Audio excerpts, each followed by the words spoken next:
Sinundo ko tong kaibigan mo. Nag-text kasi siya sa'yo eh. But since nakalimutan mo yung phone mo sa bahay, ako na ang sumundo sa kanya. May date nga daw kasi kayo eh.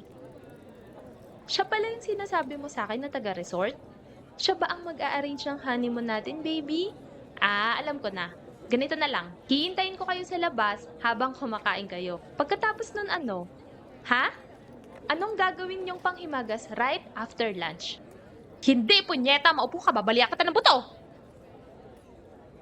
Ikaw gago kang lalaki ka ha? Kung gagawa ka ng katarantaduhan, galingan mo! May pahani-honeymoon ka pang nalalaman dyan? Pinubola mo pa ako? Ano ko, tanga? Ha? Pinapaspasan mo na tong pokpok na to nang bobola ka pa. Ha?